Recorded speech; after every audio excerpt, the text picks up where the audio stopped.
Olá, companheiros. Mais uma vez, que Jesus nos abençoe, nos envolva com sua paz, que os nossos bons amigos espirituais estejam conosco e nos amparem, né, nesse estudo em que nós damos continuidade hoje, mais uma vez, ao livro Pensamento e Vida, de Emmanuel, né, um estudo que a gente já tem feito aí há bastante tempo, né, há alguns meses já, um estudo muito profundo, uma obra que promove várias reflexões a respeito da nossa condição como espíritos,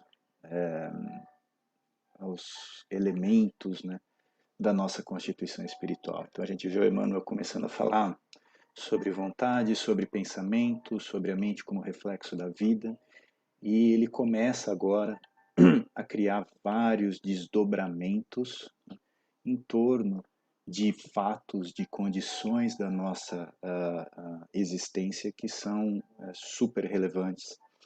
E o mais bacana é que são temas que fazem parte, não é, das nossas discussões cotidianas, temas que fazem parte da discussão da sociedade, dos grupos, né, das famílias, e certamente é uma obra que cada vez mais a gente vai ver aqui, vai nos ajudar na compreensão da nossa reencarnação, do contexto que a gente vive, né? Nos dando mais lucidez sobre as decisões, os caminhos que o nosso pensamento pode tomar, né? Hoje, por exemplo, nós vamos começar a estudar um tema que é interessantíssimo, né, que se discute enormemente hoje em dia, que é o tema da educação, né? O que significa a educação do ponto de vista do espírito, do ponto de vista do que a gente chama o planejamento reencarnatório, ou seja, daquilo que foi preparado para nós, por nós, né, de alguma forma, com a ajuda dos nossos amigos espirituais, para esta reencarnação. A educação é um elemento fundamental, importantíssimo das nossas vidas. A pergunta, né, é: o que significa educação? Como promover uma boa educação? Não só dos nossos filhos, mas de nós mesmos, da sociedade como um todo. Como definir um critério do que seja a boa educação? Educação se faz nas escolas, se faz no centro espírita, se faz nas famílias, né? A gente, né, tem sempre essas discussões hoje em dia, né? Quem é como se faz a educação tem que ser feita na escola, é o professor que tem que educar, e os professores vão dizer não, mas a educação começa no lar, sem a família não é possível fazer. Qual que será o caminho a ser seguido, né? E o Emmanuel ele vai trazer a visão do espírito para isso, né? Mas o que é a visão espírita é a visão do espírito para essa pergunta. Então vamos lá, começando com a leitura do texto. E vejam que o Emmanuel ele não vai falar sobre educação no começo, tá? Vamos ver aqui o que ele diz. Disse-nos o Cristo: brilhe vossa luz. É uma passagem conhecidíssima de Jesus. E ele mesmo, o Mestre Divino, é a nossa divina luz na evolução planetária. Admitia-se antigamente que a recomendação do Senhor fosse um mero aviso de essência mística, conclamando profitentes do culto externo da escola religiosa um suposto relevo individual depois da morte na imaginária corte celeste. O que o Emmanuel está dizendo? Essa frase, durante muito tempo, ela foi interpretada, até do ponto de vista do estudo religioso, como assim, uma luz no sentido figurado, né? Quando a gente diz, por exemplo, sei lá, vamos dar um exemplo aqui da ciência. Einstein foi uma luz para a humanidade, e foi, né, com seus estudos, com seu trabalho na física. Stephen Hawking foi uma grande luz, né, da humanidade, no aspecto do conhecimento materialista, né? Ilumina as mentes de muitas pessoas hoje figurativamente, né? Ou então, quando o Emmanuel fala do ponto de vista místico, ou seja, que quando nós chegássemos ao céu, né, à vida após vida, nós teríamos uma luz que identificariam os santos, né? Que nos desenhos, nas figuras antigas, é identificado como aquela auréola que fica aqui em cima da cabeça, né? Então, durante muito tempo, essa recomendação de Jesus, do brilha a vossa luz, foi entendida dessa forma. Porém, vamos seguir aqui. Hoje, no entanto, reconhecemos que a lição de Jesus deve ser aplicada em todas as condições e todos os dias. A própria ciência terrena atual reconhece a presença de luz em toda parte. Então, aqui, Emmanuel vai começar a fazer um exercício muito importante, que é compreender que ciência e espiritualidade não trabalham separadas. Que, em realidade, quando a gente olha para a doutrina espírita, o aspecto científico da doutrina espírita, ele confirma ou é reforçado pelas descobertas mais recentes da ciência não espiritualista, né, da ciência materialista até. Se nós olhamos, por exemplo, para aspectos de física quântica, para aspectos de aquilo que a gente consegue compreender, né, porque são ciências bem complexas, mas naquilo que a gente consegue compreender das descobertas atuais, elas só reforçam informações que já eram trazidas por nós na doutrina espírita, mesmo desde Kardec, né? Então, quando Emmanuel nos diz isso aqui, olha, o corpo humano, devidamente estudado, revelou-se não mais como uma matéria coesa, mas como uma espécie de veículo energético, estruturado em partículas infinitesimais que se atraem e se repelem reciprocamente, com o efeito de microscópicas explosões de luz. Eu confesso a vocês, eu não sou físico, né? Não conheço história da física, eu não sei qual era o estado da física ao ano que essa obra foi escrita, mas é fato que hoje em dia o que o Emmanuel está dizendo está estudado em laboratório. Né? Que quando nós olhamos para o nosso corpo físico, se a gente tivesse um olhar microscópico, nós veríamos muito mais vazio do que matéria, né? Porque nós temos átomos que nos compõem. Esses átomos, quando a gente pega, sei lá, um pedaço do nosso dedo, do nosso corpo, não são dois átomos que estão juntinhos. Eles têm um espaço entre eles.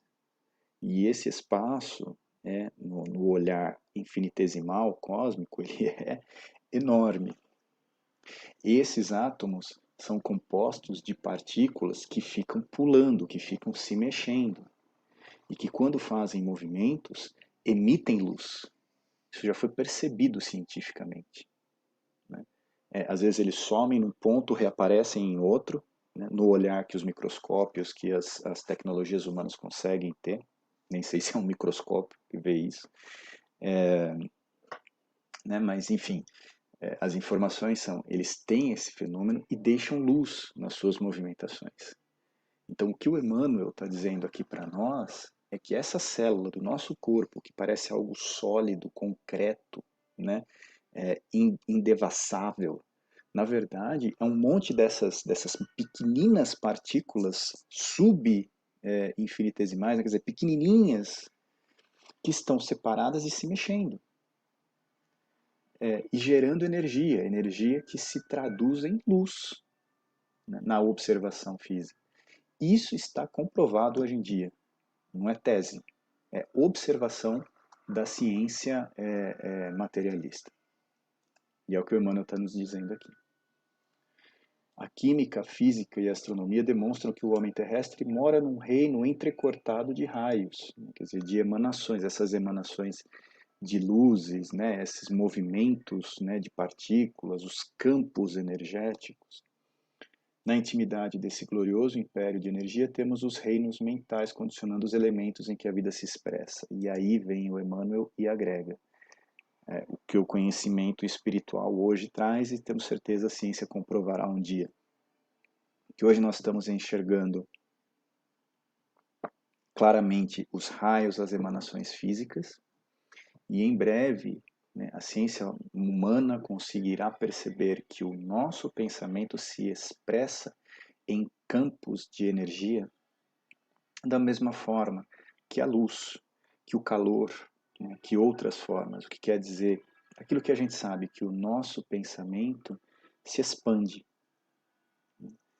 Da mesma forma que os átomos emitem essa luz ao se mexer, o nosso pensamento emite para fora um campo, uma energia, vamos simplificar, né, que se expande para muito além de nós e pode atingir outras pessoas, outros ambientes, até para além do nosso campo de percepção física, sensorial. E é aqui o que o Emmanuel vai explicar. Né? O pensamento é força criativa a exteriorizar-se da criatura que o gera, ou seja, sai de mim para o outro, por intermédio de ondas sutis, em circuitos de ação e reação no tempo. Então vamos devagarzinho aqui, porque aqui, né, é um tema bem científico, né, mas a gente está tentando o máximo simplificar dentro do que a gente compreende. Então essas ondas sutis, exatamente, vamos imaginar o nosso pensamento como se fosse uma onda de rádio saindo, né, que sai lá da antena do rádio, ou, né, atualmente a gente pode usar o Wi-Fi da nossa casa para pegar a internet, né, o próprio celular, né, a onda do celular sai lá de uma antena que está a alguns quilômetros aqui da nossa casa, né, pode estar metros, mas provavelmente vai estar a alguns quilômetros, vem pelo ar, atinge o nosso celular e nos traz, né, o conteúdo, as informações que permitem que a gente navegue na internet, ou receba ligações, ou qualquer coisa do tipo. Então são essas chamadas ondas sutis, né, que o Emmanuel está falando aqui. Por quê? Porque elas são imperceptíveis para nós, né? A gente não consegue vê-las no ar. Da mesma forma que a antena do celular joga essa onda, o meu pensamento também joga essa onda. Tá? É isso que ele está nos dizendo aqui. Em circuitos de ação e reação no tempo. Ao contrário, ou podemos até usar o próprio celular nessa comparação, porque a gente recebe a informação que vem lá da antena e, ao mesmo tempo, o nosso celular emite uma informação para ela. Né? Ou seja, eu vou clicar ali no site do A Caminho da Luz, vou clicar no site, vou entrar no Facebook, na página, no YouTube, na página do A Caminho da Luz. Isso é uma informação que eu estou dando e que vai agir sobre aquela antena, que em reação vai me dar informação. Né? São duas sintonias invisíveis para os nossos olhos físicos e que estão agindo aqui no meio, né, desse ambiente em que nós vivenciamos. Nessa comparação, quando eu emito um pensamento, ele vai atingir um ponto no universo. Se eu estou pensando, vamos pensar que eu, né, vamos pensar que eu estou pensar no pensamento. Vamos pensar, né, vamos imaginar um pensamento sobre uma pessoa, de qualquer teor, pensando bem, pensando com saudade, pensando mal, desejando bem, né, qualquer que seja o conteúdo.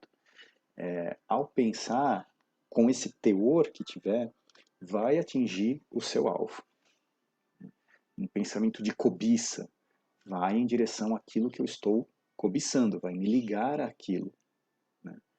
E, ao atingir, vai refletir em mim em relação à pessoa a quem eu direcionei ou a outras pessoas que têm o mesmo interesse que eu, quando a gente fala da cobiça. Aqueles que cobiçam o mesmo que eu, né, estarão agindo sobre mim, o pensamento deles vai chegar até mim e atuar sobre mim, e o meu pensamento, da mesma forma, vai para eles e vai atuar sobre eles. De novo, é um tema bem científico, bem difícil de explicar sozinho olhando para uma câmera, né? Se não ficar claro, gente, por favor, né, vamos comentando e vamos interagindo de alguma forma no curso desse estudo, tá? Esse é um tema bem denso do ponto de vista espiritual, porque a gente é materialista, né? A gente tem dificuldade de explicar aquilo que a gente não enxerga. E é tão mensurável como o fotônio, que arrojado pelo fulcro luminescente que o produz, percorre o espaço com velocidade determinada, sustentando o hausto fulgurante da criação. Aqui o Emmanuel foi extremamente técnico, né? Ele escreveu para estudiosos. O Espiritismo não é uma ciência simples, né, quando a gente vai para o campo científico. Né? Ele exige reflexão, maturação, entendimento. Por isso que a gente não faz esse estudo assim, né, de uma hora para outra. A menos que a gente queira fazer como entretenimento, mas não é o objetivo aqui. Né? Então, quando ele fala do fotônio, ele está falando, né, vamos nos lembrar daquelas emanações do átomo, daqueles pulinhos do átomo, né, das partículas do átomo, que a gente falou que de repente somem e reaparecem aqui. E quando fazem isso, emanam luz no processo. Essa luz é o chamado fotônio. É uma característica dessa movimentação das nossas micropartículas, que é captável, tá? É perceptível do ponto de vista de emanação. E quando lançado, né, quando jogado esse fotônio, essa partícula, que ela não é nem matéria nem energia, ela está no meio do caminho entre matéria e energia. Tá? Por esse fulcro, ou seja, por essa fonte de luz que o lançou, né, percorre o espaço. Então o fotônio, essa luz é lançada, um pouco como matéria, um pouco como energia, e consegue ser medido, né, pela ciência, inclusive material, hoje em dia. Tudo isso para mostrar para a gente, né, e aqui é a conclusão a que o Emmanuel quer chegar, né, que a mente humana é um espelho de luz, emitindo raios e assimilando-os, e que esse espelho está mais ou menos prisioneiro nas sombras espessas da ignorância, à maneira de uma pedra valiosa incrustada no cascalho da furna ou nas infractuosidades do precipício. Já vamos traduzir. Tudo isso que o Emmanuel nos falou é para dizer o seguinte: Jesus não fez comparação, Jesus não falou de forma mística, Jesus não falou de nós sermos santos no reino dos céus, Jesus falou de física quântica. É isso. Né? Simplificando os nossos 15 minutos de fala aqui, Jesus falou de física quântica. Ele falou que o nosso pensamento tinha propriedades capazes de nos fazer brilhar concretamente, fisicamente. Nós não estamos comparando e não estamos falando de reino espiritual apenas. Estamos falando de realidade física, tanto quanto se pode falar de realidade física ou realidade material com o que a gente sabe hoje, né? Que a matéria, no fundo, é energia, a energia é matéria. Mas Jesus está falando de uma realidade. Quando eu penso no bem, o meu pensamento emite luz. Ah, mas eu não vejo. Tem um monte de coisa que a gente não vê e que atua sobre a gente. Tem um monte de impressões materiais que os nossos olhos não veem, nossos ouvidos não ouvem, nossa língua não sente, nosso nariz não consegue perceber o odor, não passa pelo nosso tato, mas é real, é concreto e está agindo em nós. E a luz do pensamento que a gente emite é uma dessas realidades que existe, que é concreta, que é material, tanto quanto se pode chamar algo de material. Mas a gente não vê. Tanto quanto o ar que eu respiro, nesse exato momento, eu nem me dou conta de que eu estou respirando. Né? Nem percebi que o meu pulmão estava inflando e baixando, em cima de algo que eu não estou vendo. Nunca tinha me questionado que eu uso um celular, né, o dia todo, muitas vezes até uso demais, e tem um fenômeno de ondas acontecendo ali extremamente complexo, que transforma ondas físicas, né, em informação numa tela. E eu não estou enxergando as ondas chegando e saindo aqui agora, mas elas estão agindo. Então, a nossa realidade ela é muito mais complexa do que os nossos sentidos conseguem nos dizer. E o pensamento é uma das forças mais atuantes que existem na nossa realidade, Porque nós estamos cercados dos pensamentos de todo mundo que existe no universo. No meu celular eu estou recebendo uma onda. No meu celular mental, usando uma comparação, eu estou recebendo ondas de todas as pessoas vivas. Todas. Sem me dar conta de que elas atuam sobre os meus próprios pensamentos e o direcionam num caminho ou no outro. E o Emmanuel vai dizer mais, que este pensamento que atua sobre mim faz brilhar uma luz que os meus olhos não veem, mas que o meu coração sente. Porque existe uma coisa em todo ser humano que ninguém pode questionar, mas que a gente não consegue materializar, que se chama sentimento. Tanto que para explicar um sentimento, a gente usa de comparações. Como é o amor? O amor é doce, o amor é leve, o amor acalenta, carrega. São comparações físicas para algo que a gente experimenta, mas não tem tradução material. É essa luz, né, de uma emanação de pensamento purificada, de que o Emmanuel está falando, que a gente sente e aí a gente sabe que é real, que a gente está experimentando as consequências dela dentro de nós. É como eu me sinto quando acordo, que eu olho pela janela, eu levanto da minha cama e me sinto pleno, né, suave, leve, bem. É essa luz que me invade quando eu faço uma prece, quando eu estudo o Evangelho, quando eu me coloco num grau de sintonia, eu estou nesse momento vibrando luz, quando eu estou fazendo bem para alguém, quando eu estou trabalhando por alguém, quando eu estou me interessando por alguém. Eu estou fazendo emanar da minha movimentação microscópica uma emanação de luz. Eu estou fazendo brilhar uma luz que sai do meu coração.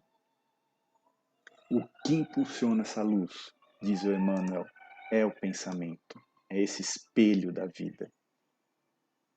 Por isso que esse livro se chama Pensamento e Vida, que é o pensamento à base disso, né? E aí ele vai dizer que esse espelho, né, essa mente humana, porém que pode brilhar luz, ela fica mais ou menos prisioneira nas sombras, não emana luz, da ignorância. Ignorância física, a gente já vai ver isso, né? Para que retrate a irradiação celeste e lance de si mesmo o próprio brilho, é indispensável se desentrance, se desligue das trevas da escuridão à custa do emeril do trabalho. Né? Por que refletir a emanação celeste? Porque todo pensamento no bem vem de Deus. Né? Ele não é puramente nosso, ele é uma inspiração divina que nós recebemos e que atua sobre o nosso próprio pensamento, transformando na nossa condição evolutiva atual. E ele vai dizer que nós separamos assim a necessidade imprescritível, que não pode ser mais adiada, da educação para todos os seres. Opa, então nós estamos falando de uma outra educação aqui. Né? Vamos trazer a lição da instrução do último capítulo, né, desse estudo aqui. Quem não acompanhou eventualmente, a gente convida a dar uma pausa e voltar para as duas últimas semanas, né? Especialmente a última semana, a última sexta-feira, quando a gente falou sobre instrução. Tá? O que significa a instrução no campo da humanidade. Tá? E aí ele vai dizer, lembremos-nos de que o eterno benfeitor em sua lição verbal, ou seja, desculpa gente, de que o eterno benfeitor em sua lição verbal fixou na forma imperativa, brilhe, é uma ação, né? Isso quer dizer que o potencial de luz do nosso espírito deve brilhar em grandeza plena e que isso só pode ser atingido pela educação que nos propicie justo burilamento. Então, o que é se educar? É receber instrução na escola? É receber instrução na faculdade? É o pai ajudar o filho ou a filha a fazer o dever de casa? É estudar um monte? É assistir um monte de vídeos, um monte de conteúdo na internet? Isso são processos físicos, materiais. O Emmanuel ele vai definir aqui a educação como o justo burilamento. O que é burilar? Burilar é você pegar uma pedra e alisar, conformar, dar forma, né? É você ir raspando uma pedra, às vezes, né, me esqueci o nome da ferramenta agora, né? Quem lembrar aí vai já saber do que eu estou dizendo, né? Com a ferramenta que vai cortando, vai fazendo vincos ou, né, lixando, mas ir dando forma a uma pedra por meio desse processo de fricção. Então, Emmanuel está dizendo que a educação é nós passarmos por esse processo na nossa alma. Mais uma vez a comparação. É nós tirarmos da nossa alma as arestas, as imperfeições, aquilo que está nos enfeiando, que não permite que nós tenhamos uma forma harmônica, bela, adequada, não é? Isso é se educar. Passei anos e anos estudando, passando pelas melhores faculdades, escolas. Se eu não burilei a minha alma com isso, não me eduquei. Porque para que serve o conhecimento humano? O conhecimento humano fica na Terra e é ultrapassado. O que se sabia de física e química há 500, 600, 700, 800 anos atrás, ficou para trás. Não é menosprezar, são todas obras úteis, necessárias para o engrandecimento da humanidade. E o trabalho de burilamento intelectual é também necessário para o nosso burilamento espiritual. Mas é uma construção essencialmente material na Terra. Aquilo que nós sabíamos há 200 anos, muitas vezes já não se aplica mais. Onde está o conhecimento, né, dos cientistas, dos estudiosos da física, da química, da biologia da antiga Grécia? Eles existiam. Foi lá que nasceu a ideia do átomo. O átomo era uma bola, pequenininha, claro, mas era uma bola. E hoje a gente dividiu essa bola em espaços vazios e partículas. Nós nem conseguimos medir. Então esse conhecimento ficou, foi ultrapassado, foi esquecido. Hoje ele é conhecido como história, mas esquecido. Onde estão as lições de Francisco de Assis? Estão até hoje vivas, vibrando no coração e nas mentes dos espíritos que tiveram contato com ele, que espalharam sua ideia e que continuam fazendo ela se expandir no seio da humanidade, tão necessária até hoje. Por isso que a verdadeira educação da alma é a educação do espírito, é a educação daquilo que faz parte do espírito. E o que faz parte do nosso espírito são os sentimentos e os pensamentos e as vibrações que emanam deles para os outros e ficam armazenadas em nós. Então a verdadeira educação não vai ser um processo intelectual. A intelectualidade, ela é importante. Ela é importante como base de sustentação do conhecimento espiritual. Aliás, nós acabamos de ver isso, né? Que Emmanuel utilizou-se de um conhecimento intelectual profundo aqui para chegar nessa ideia. E que nós, humildemente, dizemos, não temos condição de entender metade de tudo que ele está dizendo aqui, né? Tentamos simplificar dentro do nosso campo de compreensão, que é bem limitado, né? Oxalá alguém vai ter acompanhado conosco esse estudo, vai ter feito essa leitura e vai poder expandi-lo muito mais em algum momento, para nossa melhor compreensão. Mas nós sabemos que ele foi a base. Saber de tudo isso e não promover o processo de brilhar a nossa própria luz, no momento em que o meu corpo deitar ao chão, vai ter passado. Isso vai acontecer. Em breve. Mais breve para uns, menos breve para outros de nós. Mas vai acontecer.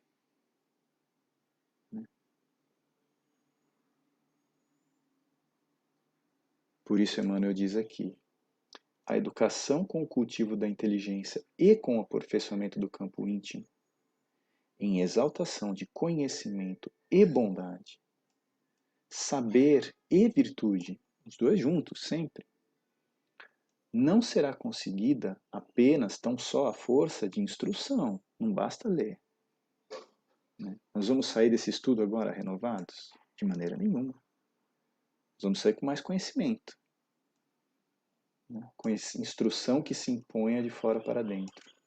Mas sim, com a consciente adesão da vontade, que em se consagrando ao bem por si própria, sem constrangimento de qualquer natureza, pode libertar e polir o coração, nele plasmando a face cristalina da alma, capaz de refletir a vida gloriosa e transformar, consequentemente, o cérebro em preciosa usina de energia superior, projetando reflexos de beleza e sublimação. Parágrafo longo, para meditação nossa com calma. O mais importante, o que mais a gente põe para se refletir aqui nesse momento é uma consciente adesão da vontade que se consagra ao bem por si própria, sem constrangimento de qualquer natureza. E aí a gente termina aqui refletindo no seguinte, Quando eu faço o bem espontaneamente, sem ninguém me pressionar, eu estou fazendo brilhar a minha luz. Resumindo esse parágrafo profundo, tentando resumi-lo numa ideia simples. Se eu ajo no bem espontaneamente, por impulso natural meu, a minha luz já está brilhando. Eu faço isso. E a gente vai ver que o bem para nós ainda é uma imposição, na maioria dos casos. Eu faço porque eu tenho que fazer. Eu faço porque eu tenho um interesse pessoal por trás. Eu faço porque eu quero alguma coisa. Mas talvez eu ainda não faça olhando para a necessidade de alguém e falando, eu não posso deixar essa pessoa desamparada na necessidade que ela tem. Na maioria do tempo nosso, nós estamos pensando em nós mesmos.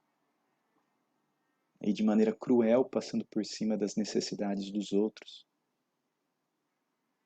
Ignorando o que o outro necessita.